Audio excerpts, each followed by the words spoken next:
সর্বোচ্চ ধর্মীয় নেতা আয়াতুল্লাহ আলী খামেনির পাশে অঘোষিত ঢাল হয়ে দাঁড়িয়েছেন তুরস্কের president Recep Tayyip Erdogan. Ankara ও তেহরানের এই নতুন মৈত্রী পেন্টাগনের জন্য এক সাক্ষাৎ দুঃস্বপ্ন হয়ে আবির্ভূত হয়েছে। একদিকে পারস্য উপসাগরের নীল জলরাশি আজ ইরানি মিসাইলে আগুনে ফুটছে, আর অন্যদিকে মধ্যপ্রাচ্যে মোতায়েন 30,000 মার্কিন সেনা এখন সরাসরি তেহরানের টার্গেট রেঞ্জের মধ্যে বন্দী। পরিস্থিতি এতটাই ভয়াবহ মোড় নিয়েছে যে যুদ্ধের দামামা বাজানো ট্রাম্প প্রশাসন এখন নিজের মান বাঁচাতে আলোচনার টেবিলে বসার জন্য চোরাবালি খুঁজছে। এই পুরো ঘটনার নেপথ্যে নায়ক হয়ে উঠেছে তুরস্কের রাজধানী আঙ্কারা। গত শুক্রবার ইরানের পররাষ্ট্রমন্ত্রী আব্বাস আরাগচির ঝটিকা সফরটি ছিল মূলত ওয়াশিংটনের বুকে কাঁপন ধরানো এক কূটনৈতিক মাস্টার স্ট্রোক। যখন মার্কিন রণতরীগুলো সাগরে ফনা তুলেছিল, ঠিক তখন তুরস্ক জানিয়ে দিল তারা ইরানের পাশে ঢাল হয়ে দাঁড়িয়ে আছে।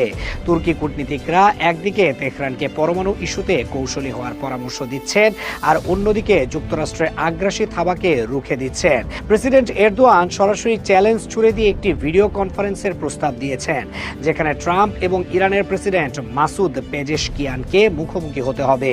গত এক দশকে এমন সাহসের পরিচয় কেউ দেয়নি। এরদোয়ানের এই উদ্যোগ প্রমাণ করে মধ্যপ্রাচ্যের ভাগ্য এখন আর ওয়াশিংটনের ওভাল অফিসে লেখা হবে না, বরং তা নির্ধারিত হবে এই অঞ্চলের নেতাদের হাতেই। ট্রাম্প প্রশাসনের শুরুতে যে উগ্র আস্ফালন ছিল তা এখন চুপসে যাওয়া বেলুনের মতো। মার্কিন প্রতিরক্ষা মন্ত্রী পিট হেগসেথ মন্ত্রিসভার বৈঠকে দম্ভ করে বলেছিলেন প্রেসিডেন্ট ট্রাম্পের ইশারা মাত্র তারা ইরানকে ধ্বংসস্তূপে পরিণত করবেন। ট্রাম্প নিজেও হুঙ্কার দিয়েছিলেন যে ইরানের হাতে সময় নেই, ভেনেজুয়েলার চেয়েও ভয়াবহ হামলা হবে তেহরানের বুকে। কিন্তু যখনই তুরস্কের কঠোর অবস্থান এবং ইরানের গোপন ভান্ডারের খবর পেন্টাগনের টেবিলে পৌঁছালো, তখনই দৃশ্যপট বদলে গেল। ট্রাম্প বৃহস্পতিবার রাতে ওয়াশিংটনের কেনেডি সেন্টারে দাঁড়িয়ে সম্পূর্ণ উল্টো সুরে গাইতে শুরু করলেন। তিনি জানালেন তিনি ইরানের সঙ্গে কথা বলতে চান, অথচ মাত্র কয়েক ঘন্টা আগেই তিনি যুদ্ধের নির্দেশ দেওয়ার প্রস্তুতি নিচ্ছিলেন। বিশ্লেষকরা বলছেন ট্রাম্পের এই ইউটার্ন কোনো দয়া নয়, বরং এটি হলো ইরানের সক্ষমতা এবং এরদোয়ানের চ্যালেঞ্জের কাছে অসহায় আত্মসমর্পণ। ইরান যে যুক্তরাষ্ট্রের ফাঁকা বলিতে ভয় পাওয়ার পাত্র নয় তা তাদের বারুদ ঠাসা প্রস্তুতিতেই পরিষ্কার।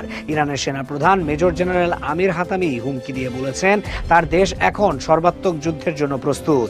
গত জুনে 12 দিনের এক মরণপণ সামরিক মহড়া শেষে ইরান তাদের রণকৌশলে এমন পরিবর্তন এনেছে যা দেখে মার্কিন জেনারেলদের ঘুম হারাম হয়ে গেছে। জেনারেল হাতামি জানিয়েছেন ইরান 1000 নতুন জল ও স্থল ভিত্তিক ড্রোন তৈরি করেছে, যা চোখের পলকে শত্রুর হৃৎপিণ্ড ছিঁড়ে ফেলতে সক্ষম। এর সঙ্গে যুক্ত হয়েছে ইরানের বিশাল ব্যালিস্টিক ক্ষেপণাস্ত্রের ভান্ডার, যুক্তরাষ্ট্রের যে কোনো আগ্রাসনের জবাব